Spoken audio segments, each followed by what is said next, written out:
Hey there everyone, welcome back to Utility Sports, and in today's video, we're taking a look at the AP Top 25 poll here for college basketball after an incredible week of games, including a highly anticipated matchup between Duke and Gonzaga. That was an absolutely phenomenal game to watch. Earlier in the week as well, Gonzaga took on the UCLA Bruins. So there was a lot of really good games, and we've also seen some teams fall and rise that we weren't really necessarily expecting to maybe climb up the rankings the way that they have and also fall out of the rankings. Looking here at some of the other teams receiving votes, the Illinois Fighting Illini at 111 votes just barely missed the list here, 40 votes short of making the 25th spot over Seton Hall. The Bonaventure Bonnie, St. Bonaventure, Adrian Wojnarowski's alma mater, had 106. They had dropped. They were the 16th seed last week. Ended up falling out because of a terrible loss to University of Northern Iowa. LSU Will Wade's team is climbing even without Adam Miller, who tore his ACL to start the season. They've missed one of their best players, a guy who I thought was going to have a huge role for this team, but they've still been playing pretty good basketball. You see them here properly ranked probably about 28th. If they actually went to the top 30, they would find themselves 28th ranked currently. Which brings us now into our top five here. Seton Hall, Michigan, Wisconsin, Michigan State, and then the SEC represented Auburn finds themselves at 21. From 25 to 21, we got some good teams in here, including a stretch of three Big Ten teams. Michigan, Juwan Howard's boys, have fallen to 4-2. Hunter Dickinson looking to have a great sophomore season. However, a loss this week did definitely bounce them downward in the poll. Seton Hall as well, a Big East team. Big East is really, really well represented this year in the AP Top 25. I believe there's 4 teams in the Big East in the top 25. So there's a lot of good teams in that conference this season. And then Auburn here, they dropped down 2 spots this week. Jabari Smith, a very nice player, someone who's going to be probably a top 5 draft pick when it comes to the actual NBA draft in June. At this point, though, they are trending a little bit downwards. You see them moving down 2 spots. And the reason why they moved down a little bit is that some of these other teams made big jumps. You're looking at USC, led by Isaiah Mobley, the brother of Evan Mobley, a former top 3 overall pick. Isaiah Mobley last year would have been a draftable player. I thought he was a second-round type pick. This year, he's come back and has played even better. You see the USC Trojans at 6-0 there in the Pac-12.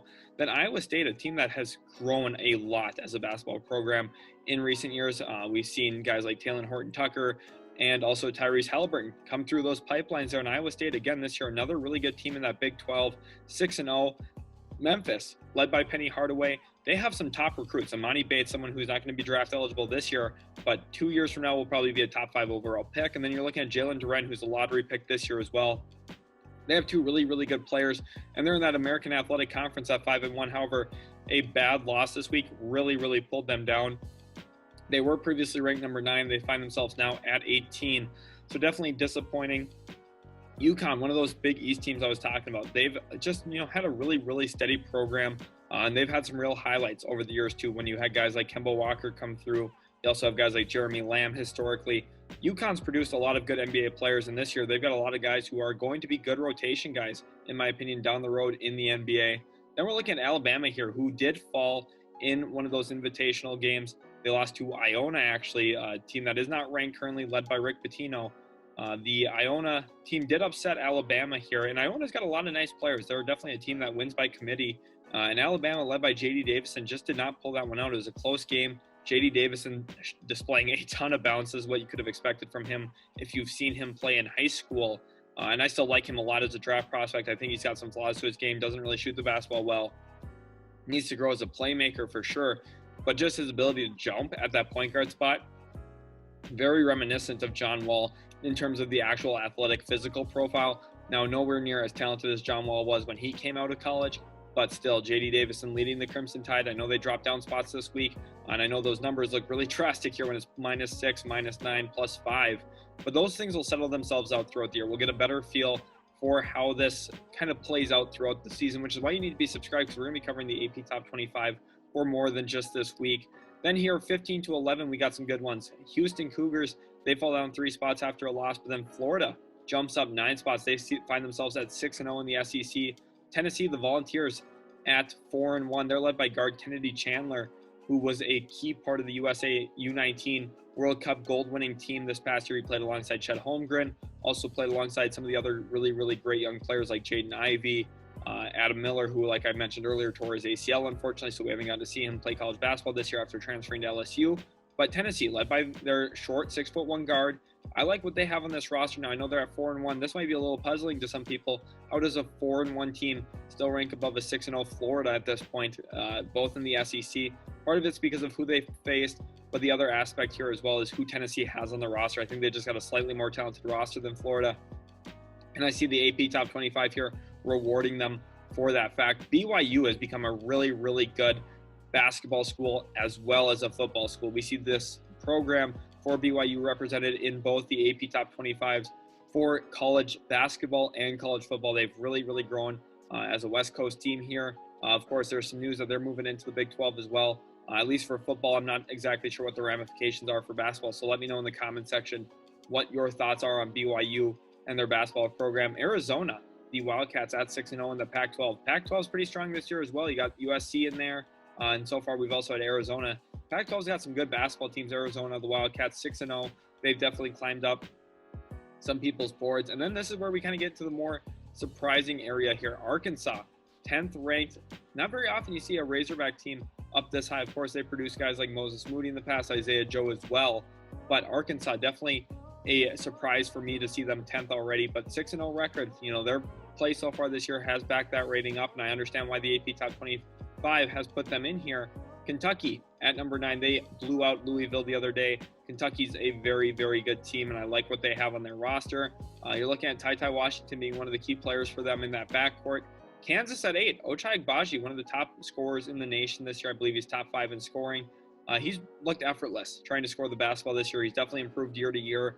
I don't think his draft stock's really climbed too much, but he's definitely gotten to become a better college basketball player, which is huge for the Jayhawks. Of course, though, they did lose to the Dayton Flyers in a crazy, thrilling game, whereas Mustafa Amzil, his first shot of the game for the Dayton Flyers in that one was the game winner. It bounced in. Jayhawks, we're up by 1 on that possession, ended up losing that game. Probably if they don't lose that, we can see them be a top 3 ranked team at this point. Instead, with that one loss, they dropped down to number 8.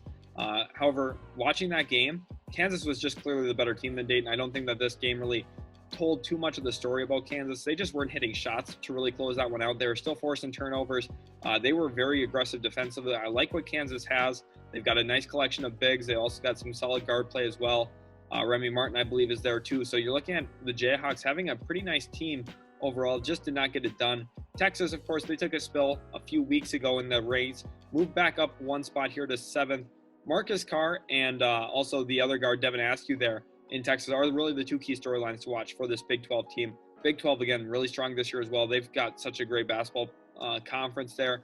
And then Big East here again, Villanova at 6. Again, another very, very intriguing team to watch this year. Villanova, they've just been good for quite some time. Remember back when they were winning national titles back in the mid-2010s, maybe mid to late 2010s. And then here, 5 through 1, we've got some really interesting ones, including Purdue, Duke. I want to talk about them a little bit more extensively, but 5, UCLA. Of course, they kind of got their socks beat off of them by Gonzaga.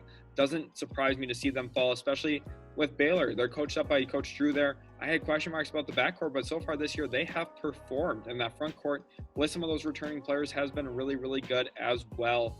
Then you're looking at 3, Gonzaga. Of course, the key matchup of the week was Gonzaga versus Duke in what was a matchup for the ages between 2 potential first overall picks this year in Chet Holmgren and Paolo Banchero. Banchero got the better of Holmgren on a variety of occasions, looked like the best player on the floor, and we see the AP Top 25 now putting a little bit of trust in him as they move him up to number 1. Gonzaga at 3, though, I still think there's a real chance that this team could be a contender to win the national championship. I would not be hitting the panic button. I think Gonzaga very easily could beat Duke later on in the season. They played very close in that game, even though Holmgren got into foul trouble early. Drew Timme did not have the best game of his career by any means. I think he struggled even in that game, even though the box score doesn't show it. Gonzaga, a very nice team. They surprisingly got 1 vote for first place despite their loss. And I think Duke really cemented themselves as that number 1 team after taking down Gonzaga on the road. That was a very telling win.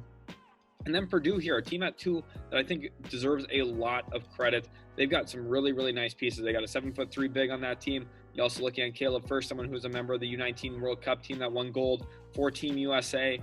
And then I think it all starts and stops with guard Jaden Ivey. He's probably going to be the first guard off the board in this year's NBA draft. That's what I would take. At this point, he's very, very similar to John Morant in terms of play style. I mean, their jump shots look very similar as well. Purdue, the top Big Ten team in the country right now, and I see it standing that way as well. If you guys haven't gotten a chance to watch Jaden Ivey, please do so. He's a pleasure to watch. He's a blur in transition, extremely quick, extremely shifty, has a good feel for passing lanes, knows how to get his guys involved around him. Like I said, it's really hard to not compare him to John Morant. He's very, very reminiscent of John Morant in college for Murray State. The way that he plays the game, extremely athletic when he's given an opportunity to jump off of 1 or 2 feet. When he has space, he's going to make a play. And that's really what's scary to me, too, is the fact that he's able to get downhill so easily, so effortlessly. He's the fastest player in the country, honestly, and he's the quickest player in the country, which becomes very, very problematic for college-level defenses. They don't have the level of rim protection you need to sometimes deal with a guy like Jaden Ivey, especially if you're packing the paint. He's got the wherewithal to kick to the opposite corner. He's got a very developed game. That's something you see standardly with non-freshman point guards. He has been phenomenal for the Boilermakers, and I mean that in all regards.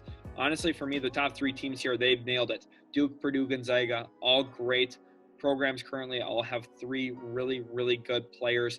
And I think those 3 are the top favorites to win it this year. Baylor, I wouldn't sleep on them either, though. In UCLA, when you have a collection of wings like they do in Peyton Watson, Johnny Juzang, and Jamie Jaquez, they've got some nice pieces as well. So the top 5 really, really strong this year. A team like Texas, if they got hot with their shooting from the perimeter, I could see them getting the job done as well. Kansas, defensively, again, a very good team. That's very standard under Bill Self. AP Top 25, I think they got it right for the most part here. There's a few surprising ones. I think maybe they overreacted a little bit to Memphis, moving them down. But for the most part, I agree with what we have here. I think a team like Illinois and LSU probably going to make the list at some point this year for sure. It's been awesome. Iona did receive a vote too. I wanted to look for that. So very interesting AP Top 25 here. Again, a quick scroll. You can see that it was released on November 29th. That's the day I'm recording. Hopefully you guys did enjoy. If you did, leave a like, subscribe if you're new, and we'll catch you in the very next Utility Sports video.